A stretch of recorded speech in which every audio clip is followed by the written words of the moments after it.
আজকের এই ঐতিহাসিক আয়োজনে স্বাগতম।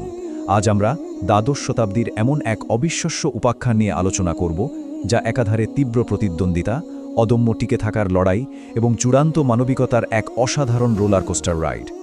ইতিহাসের এই পাতাটি আক্ষরিক অর্থেই রোমাঞ্চ আর অবাক করা সব শিক্ষায় ভরপুর।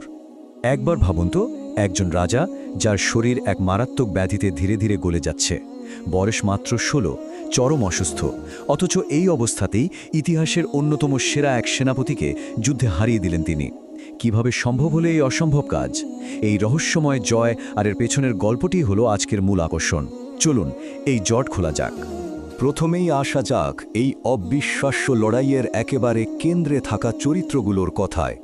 জেরুজালেমের ক্রুসেডার রাজা চতুর্থ বাল্ডুইন। ছোটবেলা থেকেই তিনি এক মারাত্মক ব্যাধিতে আক্রান্ত ছিলেন, কুষ্ঠরোগ বা লেপ্রোসি। রোগের প্রকোপে তার হাত পা অবশ হয়ে গিয়েছিল, শরীরে বলতে গেলে কোনো অনুভূতি ছিল না। নিজের কুৎসিত হয়ে যাওয়া মুখ ঢাকতে তিনি সবসময় একটি রূপালী মুখোশ পরে থাকতেন, আর এ কারণেই ইতিহাসে তিনি দ্য লেপার কিং বা কুষ্ঠরোগী রাজা হিসাবে বেশি পরিচিত। কিন্তু এত শারীরিক যন্ত্রণার পরও তার কৌশলগত বুদ্ধিমত্তা আর রণাঙ্গনের সাহসিকতা ছিল সত্যি চমকে দেওয়ার মতো।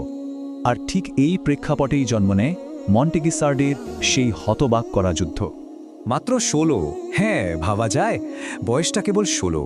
আর এই বয়সেই অসুস্থ রাজা বাল্ডুইন একেবারে বুক চিতিয়ে দাঁড়ান সুলতান সালাহুদ্দিন আইয়ুবির সুবিশাল বাহিনীর সামনে। 1177 সালের ঘটনা। সালাহুদ্দিন জেরুজালেমের দিকে এগোচ্ছেন, ভাবছেন পথে খুব একটা বাধাই হয়তো আসবে না, কারণ সালাহুদ্দিনের বিশাল বাহিনীর তুলনায় বাল্ডুইনের সৈন্য সংখ্যা ছিল একেবারেই নগণ্য। কিন্তু মন্টগিসার্ড নামক জায়গায় রাজা বাল্ডুইন তার সেই ছোট্ট বাহিনী নিয়ে আচমকা এক ভয়াবহ আক্রমণ করে বসেন। সুলতানের বাহিনী এই আকস্মিক আঘাতের জন্য একদমই প্রস্তুত ছিল না, ফলে সালাহুদ্দিন বিশাল এক পরাজয়ের মুখে পড়েন, আর সেবার বলতে গেলে অলৌকিকভাবে নিজের প্রাণ রক্ষা করে ফিরে আসেন তিনি। সামরিক ইতিহাসে এত বড় চমক খুব কমই দেখা গেছে। তবে চমক তো কেবল শুরু। এরপরই আসে সুলতানের সেই অবিস্মরণীয় প্রত্যাবর্তনের গল্প। মন্টেগিসার্ডের সেই অভাবনীয় বিপর্যয়ের পর বীর সালাহুদ্দিন কিন্তু দমে যাননি, বরং চরম ধৈর্য নিয়ে নিজের বাহিনীকে নতুন করে গুছিয়ে তুলতে লাগলেন। অন্যদিকে ভাগ্যের নির্মম পরিহাসে 1180 দশকের শুরুতে তরুণ রাজা বাল্ডুইনের রোগ আরও ভয়াবহ রূপ নেয়। তিনি পুরোপুরি দৃষ্টিশক্তি হারান এবং শয্যাশায়ী হয়ে পড়েন। অবশেষে মাত্র 24 বছর বয়সে এই রহস্যময় আর সাহসী রাজার জীবন অবসান ঘটে। এরপরে আসে সেই বিখ্যাত 1187 সাল, হিত্তিনের ঐতিহাসিক যুদ্ধ এবং সালাউদ্দিনের জেরুজালেম বিজয়। ধৈর্য আর নিখুঁত কৌশল যে কিভাবে ইতিহাসের মোড় ঘুরিয়ে দেয়, এটি তারই এক ধ্রুপদী উদাহরণ। রাজা বাল্ডুইনের অকাল মৃত্যুর পর ক্রুসেডার শিবিরে নেমে আসে চরম বিশৃঙ্খলা। তাদের মধ্যে দম্ভ আর অন্তর্দ্বন্দ্ব এমন পর্যায়ে পৌঁছায় যে তরুণ রাজার সেই তীক্ষ্ণ নেতৃত্ব ছাড়া পুরো বাহিনী তাসের ঘরের মতো ভেঙে পড়তে শুরু করে। আর সুলতান সালাহুদ্দিনের জন্য এটি ছিল এক নিখুঁত সুযোগ। আর এভাবেই ঘটনার মোড় ঘোরে জেরুজালেম বিজয় এবং ইতিহাসে বিরল এক মানবিকতার অধ্যায়ের দিকে। এখানে ইতিহাসের কি অদ্ভুত এক বৈসাদৃশ্য দেখা যায়, তাই না? এই বিজয়ের ঠিক 88 বছর আগে, যখন ক্রুসেডাররা জেরুজালেম দখল করেছিল, তখন শহরের রাস্তায় হাজার হাজার মুসলমান ও ইহুদিকে নির্মমভাবে হত্যা করা হয়েছিল, রক্তে ভেসে গিয়েছিল চারপাশ। অথচ 1187 সালে সালাউদ্দিন আইয়ুবি যখন বিজয়ী হিসেবে শহরে ঢুকলেন, চিত্রটা ছিল সম্পূর্ণ উল্টো।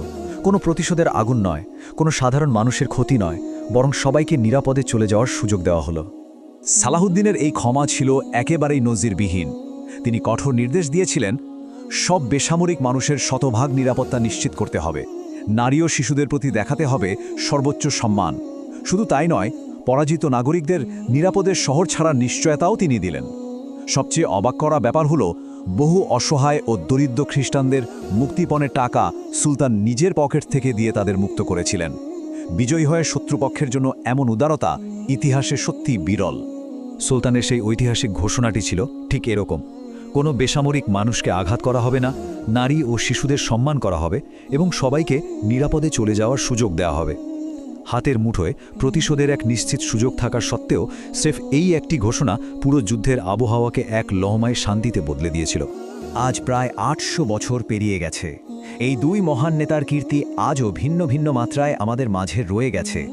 রাজা বাল্ডুইন চিরস্মরণীয় হয়ে আছেন তার তীব্র শারীরিক শক্তিকে জয় করা বীরত্ব আর সেই বিখ্যাত রূপালী মুখোশের জন্য। আর সুলতান সালাহুদ্দিন, তিনি গোটা বিশ্বে পরম শ্রদ্ধার আসনে বসে আছেন তার চূড়ান্ত মানবিকতা আর ক্ষমার মহান রীতির জন্য। যুদ্ধের ময়দানেও যে নৈতিকতা বজায় রাখা যায় তার এক কালজয়ী শিক্ষা রেখে গেছেন তিনি। আজকের এই আয়োজনের একদম শেষ প্রান্তে এসে একটা অত্যন্ত গভীর প্রশ্ন কিন্তু থেকেই যায়।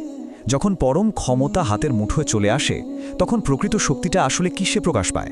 প্রতিশোধ নেওয়ায় নাকি নজিরবিহীন ক্ষমায়? একজন পরাজিত শত্রুর সাথে ঠিক কেমন আচরণ করা উচিত, ইতিহাসের এই অসাধারণ অধ্যায়টি তারই একটা শক্তিশালী উত্তর দিয়ে যায়। আশা করি আজকের এই বিশ্লেষণ অতীত ইতিহাসকে নতুন এক দৃষ্টিকোণ থেকে ভাবতে সাহায্য করবে।